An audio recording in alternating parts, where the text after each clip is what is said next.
사랑하는 성도님들은 여러분의 삶에 나는 왜 이런 가족을 만났나 라는 마음에 무거운 짐이 될 때가 있지는 않았습니까? 나는 왜 하필 이런 가족에서 태어나 이런 아내와 이런 남편을 만나서 살아야 되나 라고 하는 짐 말입니다. 나의 부모님은 왜 이렇지? 라고 하는 어떤 짐이며 동시에 아픔을 느낄 때가 있지는 않으십니까? 많고 많은 가족 중에 나는 왜 이런 가정을 만나게 하셨지? 라고 하는 의문 말입니다. 두 번째는 나는 왜 이런 교회를 만나게 하셨지? 라고 하는 의문입니다. 내가 하는 봉사와 수고가 너무나 힘이 들고 때로는 나만 희생하는 것 같은 생각이 들 때는 있지 않습니까? 왜 나만 이렇게 별나게 신앙생활하고 힘들어야지? 라고 하는 마음의 의문이 들 때가 있지 않으십니까? 오늘 그런 마음의 짐을 가지고 이 예배의 자리를 함께 하시는 성도님들의 삶은 이 본문의 말씀을 통해 해답을 얻으시고 새 힘 얻기를 주의 이름으로 축복합니다. 마태복음은 예수님께서 이 땅에 오셔서 하신 핵심 설교인데 그 핵심은 바로 천국입니다.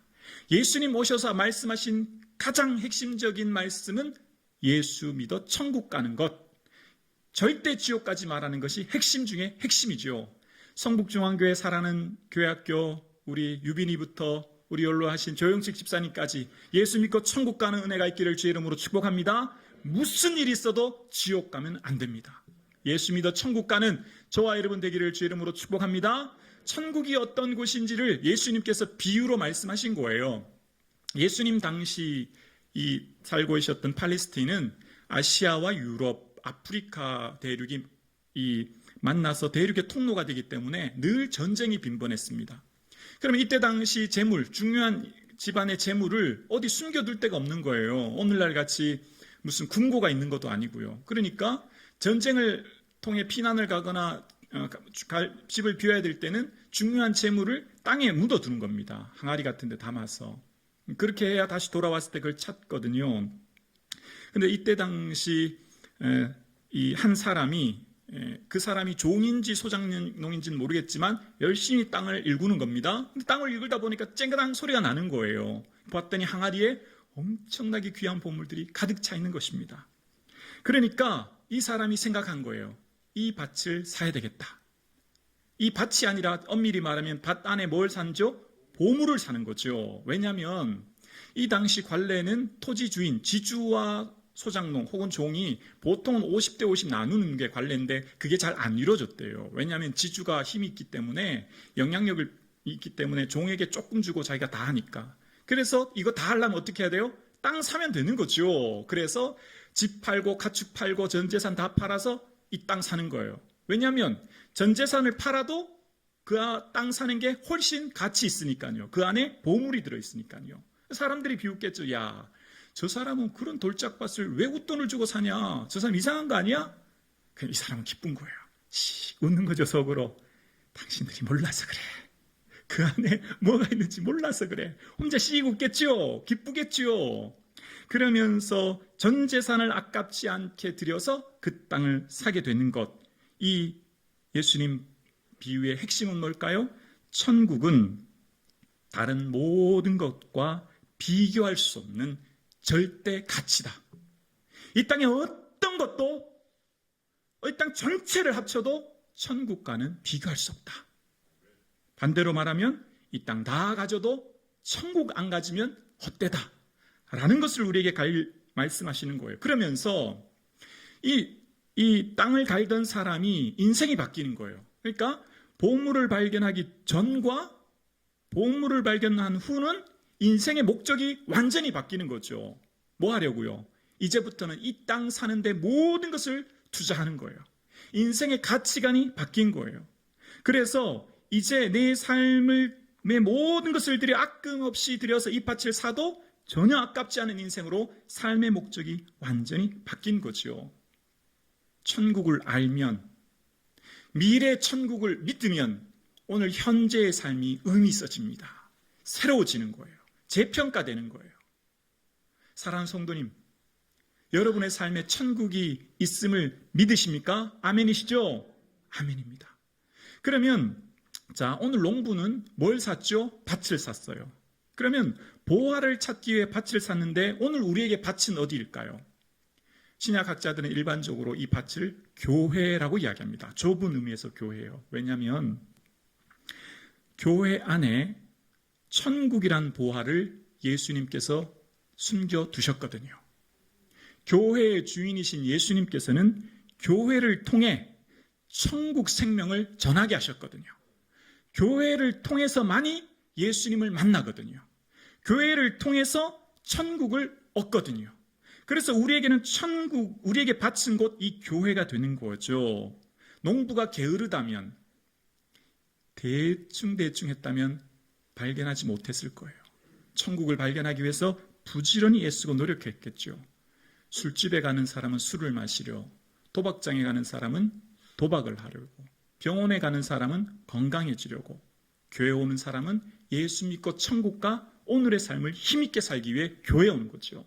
그러니까 교회에 오는 것은 단순히 왔다 갔다 하는 것이 아니라 천국이 있음을 확실하게 믿고 기쁨 속에 예수님을 사랑하여 받은 은혜가 너무 많아 내 삶을 드리는 것입니다.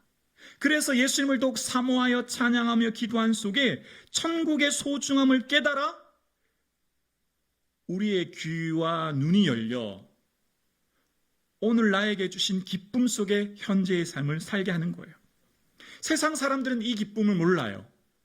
뭐 저렇게 별나게 신앙생활하냐, 새벽 예배, 수요 예배, 뭐 저렇게 예물을 드리냐. 제 아들 녀석이 친구들하고 얘기하는데 교회 가자 그랬더니 난 11조 하기 싫어 안 가 이런 얘기를 했다는 거예요. 중학생이 그런 걸 다 알아요. 세상 사람들도 다 알아요. 그러나 세상 사람들이 모르는 우리에게는 기쁨이 있죠. 바로 천국 기쁨인 줄로 믿습니다. 뭐 그렇게 별나게 신앙생활해? 아니요. 기쁘니까 하는 거예요. 기쁘니까 찬양하며 예배하는 거죠. 예배 속에 주시는 기쁨, 찬양 속에 주시는 기쁨이 있는 거예요. 하늘의 소망이 있는 거죠.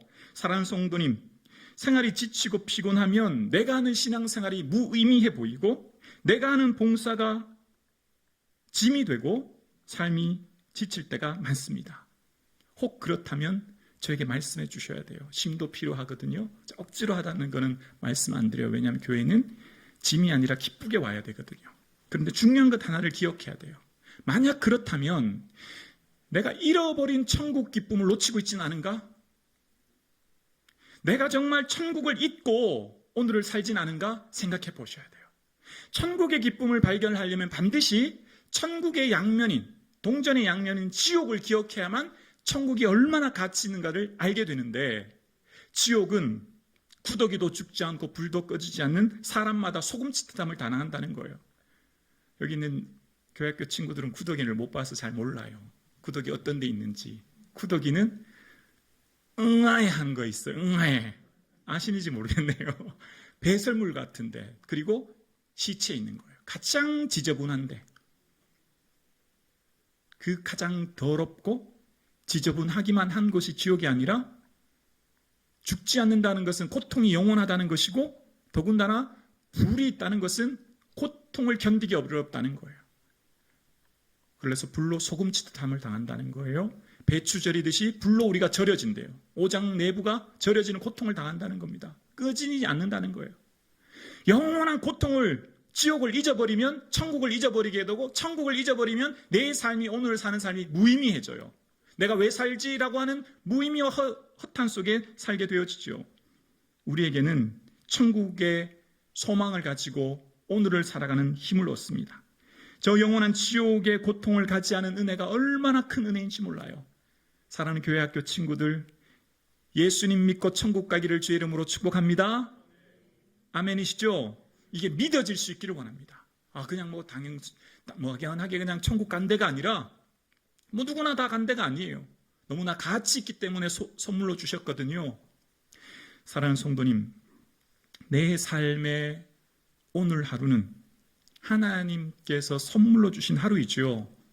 예수님의 피값으로 주신 선물의 하루를 살고 있습니다. 그 선물은 천국 소망 속에 오늘을 살 때 기쁨과 은혜가 넘칩니다. 두 번째, 이 밭은 넓은 의미로 우리의 인생 전체입니다. 어디서 보화를 캔다고요? 인생 전체의 삶의 자리에서 일상에서 만나는 보화를 캐기 시작하는 거예요. 그래서 이 천국을 발견한 사람은 가장 가까이 있는 사람을 사랑합니다. 내 가장 가까이 있는 사람, 가족, 내 가장 가까이 있는 공동체를 사랑하게 됩니다. 내 삶의 자리를 하찮게 여기지 않고 소중히 여기며 충실히 살게 되어집니다.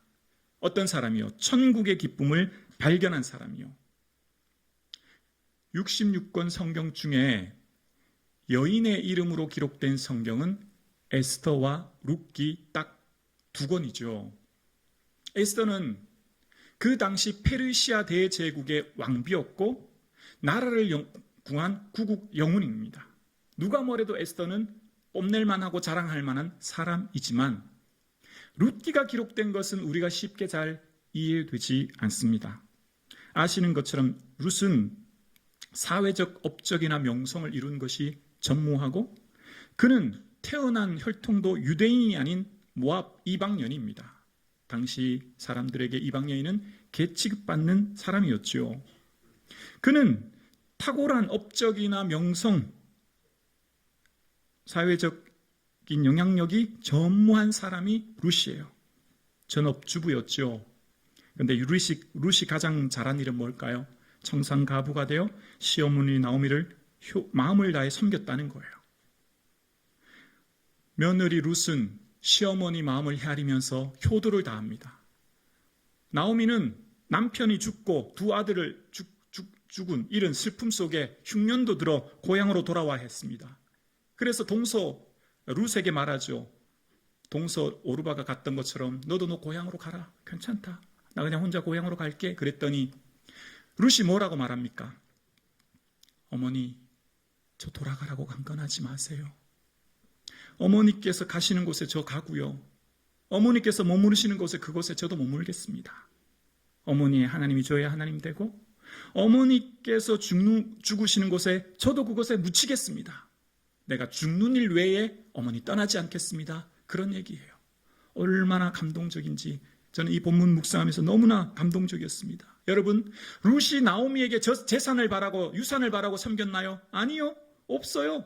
흉년이 들어서 나오미에게는 아무런 재산도 없습니다. 룻이 나오미에게 뭘 기대한 게 아니에요. 그 마음 중심에는 어머니, 시어머니를 사랑하는 어머니를 사랑하는 마음이 있었던 것이 전부였지요. 룻은 이후 보아스와 계가하여 오벳을 낳습니다. 사회적 지위나 명성이 없는 전문 여성도 아니고 우리가 볼 땐 하찮고 시시한 어쩌면 고리타분한 여인에 불과했습니다. 하찮은 가사일에 전념했을 뿐 어머니 나오미만 열심으로 섬겼을 뿐 그가 한 일은 특별한 게 없었지요. 그런데 그의 인생에 낳은 오벳은 잘 아시는 것처럼 다윗의 할아버지가 됩니다. 만약 룻의 작은 섬김이 없었다면, 만약 룻이 전업주부로 자신이 해야 될 일을 충실히 하지 않았다면 다윗이 골리앗과 싸움에서 승리하는 일도 없었을 것이고 그 이에 나라를 구하는 그 계보를 통해 이어질 예수 그리스도의 계보도 기록되지 않을 수 있지 않을까요? 사랑하는 성도님, 룻은 우리가 보기에 시시하고 하찮은 것이지만 마음을 다해 시어머니를 섬긴 것뿐 특별한 기록이 없어요. 내 가장 가까이 있는 사람을 사랑하는 것, 그 사람이 바로 천국 기쁨을 소유한 사람인 줄로 믿습니다.